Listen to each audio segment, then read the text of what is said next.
Greetings from the Beach Hut. It is Sunday, and so I wanted to talk about samples or things that are new coming into my kit. Some of them are actually properly not samples because they are full sizes of products, but there are things that I am sampling, so I will talk about them in that context. You can see from my hand I just did my shadow of the week. I was playing around with all these gorgeous Makeup Geek shadows, but that's not what I'm here to talk about now. What I'm here to talk about now are samples. First of all, sample I was using last week and still using is this Kahina Giving Mask, and I have decided that this one is growing on me. This is a skin food mask. I'm tending to think of it as an antioxidant, mild exfoliant moisturizing mask. I always try and figure out what they do, and then that helps me to figure out how it fits into my routine. Some of the things I like the smell.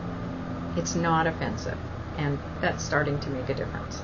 I like the creaminess. It goes on and it feels very moisturizing. And the other thing I like about it, it is mildly exfoliating. So these are three things about the Kahina Giving Mask that I like. I don't like the price. It is pricey. I can't remember what it is. I think it's $42 when you go to buy a tub of this. Another mask I tried this week is the one recommended to me by Shea Terra, and this was one that they recommended go into my routine. This is the Camellia Africana Africa Secret Sausage Fruit Face and Décolleté Mask, and let me show you what that looks like.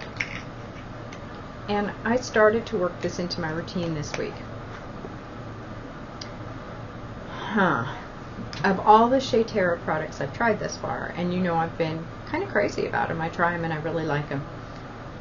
This one, not so much. In fact, I almost thought about sending it back and exchanging it, and I might be sorry I didn't. But first of all, smell. Yikes. No, not good.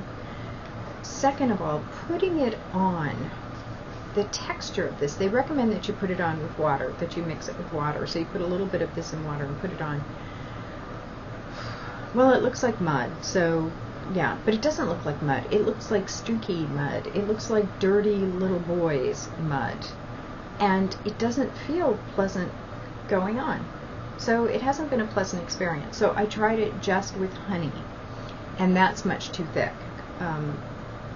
Does do something to mitigate the smell, because then you smell honey, and it does take down that kind of watery feeling, but no, it didn't work. Then I tried it with yogurt, and the yogurt is much too drying. I mean, it did not work at all with the yogurt, and I wondered if I were counteracting. This is working with fruit acids, and so I'm wondering if you're putting it into something probiotic yogurts, organic yogurts, yogurt I make myself, if I wasn't just kind of decreasing the effectiveness of this product. So last night I tried it with a little bit of honey, a little bit of water, and this, and I warmed the honey and the water, and I think this is going to work better, except for that I made it too watery, so now I need to get the proportions right. But I'm going to try using this that way, so a little bit of honey, tiny bit of water, warm it up, let it cool a bit, and then put my little half teaspoon or whatever it is. You don't use a lot of this. Why do I want to use it? Because it addresses sun damage and firming, and these are two things that I could really use at this time of year. So it's not a no yet, but it is definitely not a raving yes. The other product I used by Shea Terra is their Night Nourishment Nutrient Facial Serum. Now, one thing is, when I first start using products, it takes me a while, like, you know, the Kahina Giving Mask, and then as I've used it, I've grown to appreciate it. So sometimes my first impressions are really harsh. I will say that. However, the Night Nourishment, a couple of things about this Nutrient Facial Serum. Obviously, a night serum. Goes on very, very heavy. The serum seems to sit on my face rather than soak in, which bothers me. And so it's a really heavy, heavy product. That said, like the way my skin looked in the morning. Another negative on this one, besides the fact that it goes on so heavy, smell. Not good. Not good at all. So this one is a maybe. I am not sure. One of the things is I'm not going to use this week at all. this is not a product I need for this time of year. I decided it is really, I think, a good moisture product perhaps, and so I'm going to save it, and when I get really desperate in the winter and I go through my dry skin horrors, then I will be willing to have something that smells really bad and sits really heavily on my face, because I will be desperate for anything that puts moisture into my system. And I have to say, this did. I mean, the next morning my skin did feel good. It's just the smell, and it goes on heavy, heavy, heavy. So the honeymoon's officially over. My first two Shea Terra organic products that I wasn't kind of, oh, I really, really like these. Going to try to like this one because I like the way it works. I like the effects. This one, if it addresses sun damage and provides firmness, I will put up with the funky smell and looking like something out of Lord of the Flies. But for now, I'm just in that I will try. That's the mood. Remember, I got 2 brushes from Laranine. These were not inexpensive brushes. This one, haven't really found a use for it, and you can see I've been trying it with blush. Like the way it feels when I go like this on my hand, but I don't know, it didn't wash well particularly. I don't know. This one is a no. This one, on the other hand, this little Kabuki brush, it's an iBuki brush for blending, favorite, absolute favorite. So this one I'm kind of like can't live without, probably will get more of. This one I'm like, why did I buy this? I just bought it because of the way it feels on my hand, and now I don't know what to do with it, and it didn't wash well, and it doesn't even feel the same, and oh, why do I do that? Yeah, that's how I feel about that one. I did go ahead and pull out pigments, and I pulled out the Madison Street Beauty pigments, and I had 2 of them. I'd have to swatch them on my other hand that I tried. I still haven't tried the ones that I'm really excited about, which are the Romeo and Juliet. So I tried Cherry Blossom today. That's what I have on the eye. And I tried this color, Galaxy. Galaxy swatches prettier for me than it goes on the eye. Don't know what that's about. Don't know why I don't seem to, when I apply it on my eye, get the kind of interesting colors that I get when I swatch it. When I swatch it, I go, oh my gosh, so gorgeous, what a beautiful, beautiful color, and I see all these highlights, and then when I put it on, it doesn't seem to have any. So I might play around with it a bit more. I'm thinking it's user error, because I keep seeing the beautiful pigments here. It might be what I'm putting underneath it, it might be the application, it might be that I'm putting it on the wrong part of my eye to get these gorgeous effects. So, not sure, not ready to let that one go. Not ready, certainly, to make it a shadow of the week. It would probably drive me crazy. So another one, I'm kind of like, I don't know. But in general, I'm liking their pigments. I like the color of their pigments, and I particularly really loved that vivid red. They had a vivid purple, and they're gold, and so I can't wait to play with those, but that's a winter look. Several of you have asked from time to time about my skin routine, and so I just want to talk to you a little bit about what I'm doing. I am in the process of changing a lot of things with my skin routine, and so I have quite a few things to report on. I did report on the Shea Terra. I have been using a lot of that, and I've mentioned from time to time this Truth in Aging Ultra Renew. Is this working? I don't know. You have to use it for at least 2 months to see results. And I've used it, I think, for about 6 weeks now. I, of course, started this at the same time that I started the Shea Terra.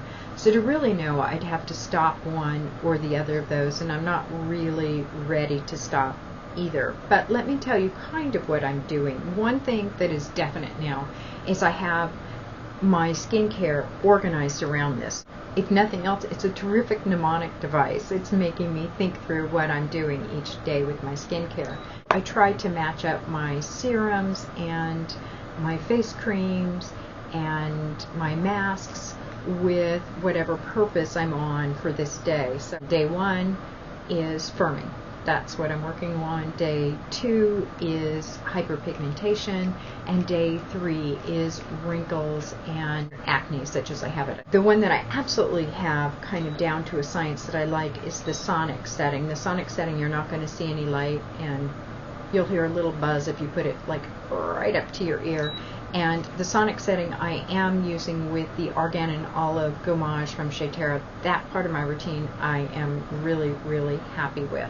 And another day I use my hyperpigmentation. I do it up my arms. I'm really happy right now because I have always had two little spots. They're really, really fading. I had two matching ones on this hand that are almost gone, and then I have the Evil Age spots there. One thing I did introduce just this week is this Coffee Cherry Sun Damage Corrective Cream. And so yesterday was my hyperpigmentation day. I tried this Cagellia Africana. This is when I was heating it up and trying it, and I finished it off with the 100% pure Coffee Cherry Sun Damage Corrective Cream. So for right now, my hyperpigmentation is sun damage. I mean, that's where it's coming from. So I have, these are two products that I'm working on. When I move more towards the winter, then my lightening routine might change. Day 3, usually I do wrinkles. I address wrinkles, and on that day I also address the acne. Sometimes you get a clogged pore now and then, or you want to take care around the nose area, or if I'm going to get it, I'm going to get it here, I think from phone maybe, and sometimes through here because of hormone issues. This is the LED setting that addresses that. And so on my wrinkle day, my wrinkle/acne day, that is my tretinoin day. So I use my Retin-A. 4 things that I use no matter the day of the week. I do have my day of the week kind of mnemonic with the Ultra New. It's, you know, firming, and then it's hyperpigmentation, and then it's wrinkle/acne. Okay, so I have those, but running across all of that are 4 things. Number 1 is moisture. I have dry skin, so I always want to use good moisturizer and love products with hyaluronic acid. Number 2, vitamin C. I'm over 40, I need vitamin C, and that really, really helps in terms of the hyperpigmentation. That alone won't take care of it, but it helps. Number 3 is argan oil. Love argan oil, really easy to introduce into a routine, so no matter what day it is, I'm using argan oil. And number 4 is sunblock. I don't go out without my sunblock. I always, always, always have sunblock on, and I'm very conscious about what I'm using and what I'm doing with sunblock. Okay, that's it for Sample Sunday. I hope you have had a good weekend and that you enjoy the rest of it and that you have a fantastic week ahead. Thank you so much for watching. Bye.